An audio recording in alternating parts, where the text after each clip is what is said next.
कहते हैं कि स्वर्ग नर्क सब इसी दुनिया में है। अच्छा करोगे तो स्वर्ग है और बुरा करोगे तो नर्क भी यही है। आज की एक कहानी ऐसी भी की कहानी नोएडा के सेक्टर 19 में रहने वाली पूजा की है, जो बहुत एम्बिशियस है और अपनी जिंदगी में सिर्फ ऊंचाइयों को छूना चाहती है। ऑफिस का काम खत्म करने के बाद पूजा को एक पुलिस केस के सिलसिले में स्टेटमेंट देने पुलिस स्टेशन जाना पड़ा। सब निपटाकर वह थकी हारी देर रात घर पहुंची। घर में घुसते ही उसने तौलिया निकाला। घुसते के साथ ही उसने टॉवल निकाला और सीधा नहाने चली गई। शायद आज का दिन ही उसका खराब था। नहाते नहाते ही पानी चला गया। इरिटेट होकर पूजा बाहर निकली और नाइट सूट पहनकर अपने कमरे में सोफे पर बैठकर टीवी देखने लगी। दिन भर की थकी होने के कारण पूजा की आंखें नींद से बंद हो रही थी और उन्हीं आधी बंद आंखों से पूजा ने अपना ही कमरा टीवी पर साफ साफ देखा। उसकी नींद ये देखकर एक झटके से उड़ गई। पूजा थकी हुई थी, इसलिए वो इस घटना को अपना वहम मान ही रही थी कि तभी उसने टीवी पर दोबारा अपना कमरा देखा और साथ ही देखा कि जिस सोफे पर बैठकर वो टीवी देख रही है, वहां ठीक उसके पीछे खड़े होकर कोई उसके बालों में हाथ फेरा रहा है। हिम्मत तो नहीं थी, पर पूजा ने तुरंत पलटकर देखा। उसे वहां ऐसा कोई नहीं दिखाई दिया जैसा उसने अभी अभी अपनी टीवी पर देखा था।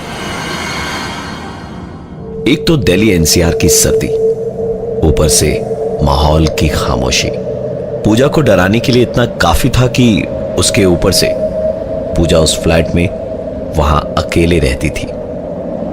उसने बड़ी मुश्किल से इन सारी बातों को दिमाग से निकाला और सोने के लिए लेटी ही थी कि बाथरूम से एक आवाज आई। पूजा ने जाकर देखा तो पानी वापस आ गया था। उसने टैप बंद किया और सोई ही थी कि एक आवाज से उसकी नींद टूटी। पूजा। उसने उठकर पहले अपने कमरे की लाइट, फिर डाइनिंग हॉल, बाथरूम और किचन की लाइट ऑन करी। पूरे घर में उसे कहीं पर भी कोई नहीं दिखा, लेकिन इस बार पूजा की हिम्मत जवाब दे गई थी। उसने तुरंत अपनी पड़ोसी नेहा का दरवाजा खटखटाया और उससे रिक्वेस्ट करी कि आज की रात वो अगर उसके साथ उसके फ्लैट में सो जाए। पूजा के घर में घुसकर पूजा और नेहा ने काफी देर तक बातचीत करी और उसके बाद सोने चले गए। रात आराम से कटी, बिना किसी दिक्कत के। अगले ही दिन पूजा ऑफिस से जल्दी वापस घर आई, क्योंकि उसका बॉयफ्रेंड यानी कि उसका बॉस उसके घर डिनर पे आने वाला था। पूजा ने जल्दी जल्दी डिनर तैयार किया और डिनर टेबल सजाकर नहाने चली गई। बाथरूम के अंदर से उसने एक जोर की आवाज सुनी। उसने शावर बंद किया और बाथरूम का दरवाजा खोला तो बाहर सारी चीजें वैसी ही थी जैसा उसने छोड़ा था। उसने बाथरूम का दरवाजा बंद कर शावर ऑन ही किया था कि तभी यह आवाज सुनकर दोबारा जब वो बाथरूम से बाहर निकली तो देखा इस बार कुछ प्लेट्स टूटी पड़ी थी। शायद घर में कोई बिल्ली घुसी और ये उसका काम हो, इसलिए इस पर ज्यादा दिमाग ना लगाते हुए उसने वो सारी प्लेट्स उठाकर डस्टबिन में डाली और उसके बाद वापस डिनर टेबल को नई प्लेट से सजा दिया। थोड़ी ही देर में सामने देखा तो प्रियम खड़ा था, यानी उसका बॉयफ्रेंड, या यूं कहिए कि उसका बॉस। पूजा ने दरवाजा खोला और प्रियम का एक वार्म वेलकम किया, क्योंकि पूजा के घर में प्रियम पहली बार ही आया था। दोनों ने काफी देर तक काम, प्यार, मोहब्बत और करियर की बातें डिस्कस करी और उसके बाद डिनर टेबल पर बैठे। खाना बस प्लेट में परोसा ही था कि पूजा के घर की डोरबेल बजी। पूजा ने ऐसे ही झटके से दरवाजा खोला तो सामने हाथ में बुके लिए मुस्कुराते हुए प्रियम बोला, सॉरी लेट हो गया, दिल्ली का ट्रैफिक तो पता ही है ना तुझे। प्रियम को अपने सामने देख पूजा के चेहरे का रंग उड़ गया था। उसने पलट कर देखा तो अब तक जो प्रियम उसके साथ था वो अब वहां नहीं था। पूजा के चेहरे के बदले हुए हुलिये को देख प्रियम ने कहा, क्या हुआ, कोई भूत देख लिया क्या तुमने? पूजा ने हिचकिचाते हुए जवाब दिया, नहीं ऐसी बात नहीं है, तुम अंदर आओ। प्रियम अंदर आया और उसके बाद दोनों ने काफी देर तक बातें करी और फिर डिनर करके टीवी देखते देखते सो गए। देर रात प्रियम की आंख खुली एक धीमी सी आवाज से।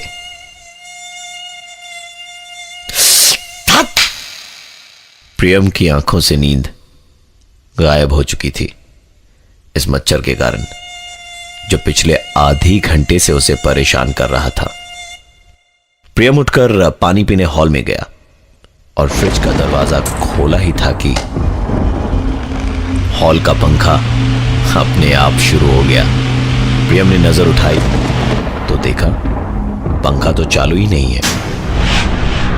प्रियम ने सोचा कि उसने जो सुना गलत सुना, इसलिए वो फ्रिज से पानी की बोतल निकालने के लिए जैसे ही झुका कि तुरंत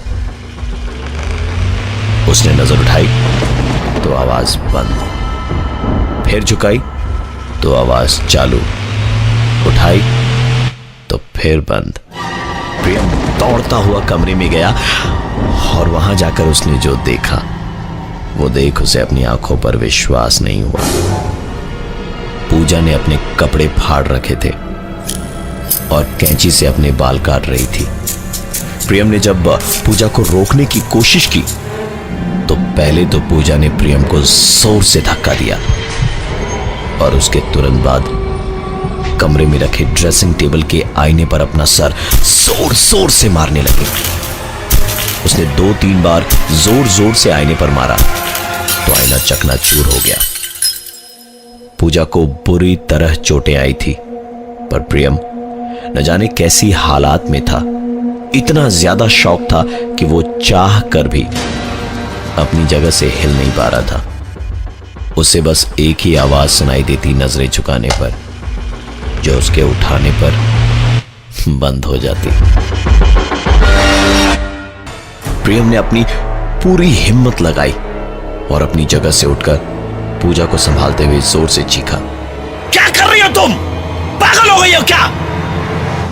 कि तभी पूजा बेहोश होकर धड़ाम से जमीन पर गिर पड़ी।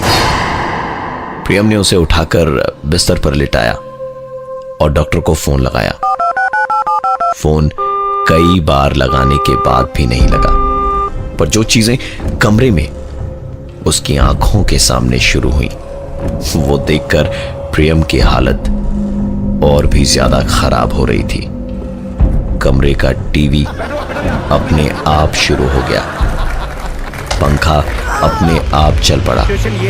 इससे पहले कि प्रियम समझ पाता कि ये सब क्या हो रहा है, उसने एक आवाज सुनी।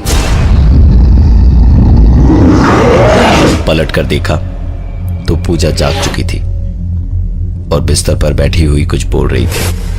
बहुत गुमान था इसे अपनी खूबसूरती पर।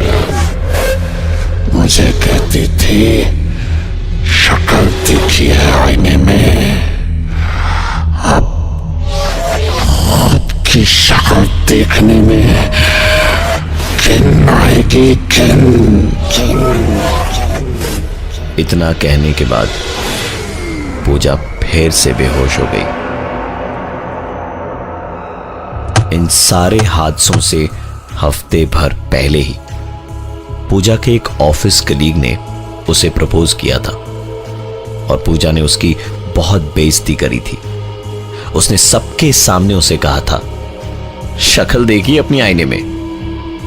वो लड़का अपनी बेइज्जती बर्दाश्त नहीं कर पाया और उसने सुसाइड कर लिया। परसों रात जब ये सब कुछ शुरू हुआ था उससे कुछ घंटे पहले ही पूजा पुलिस स्टेशन से लौटी थी अपना स्टेटमेंट देकर।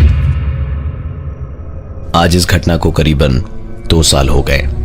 उस आखिरी दिन से लेकर आज तक फिर ऐसी कोई घटना नहीं हुई पूजा के साथ।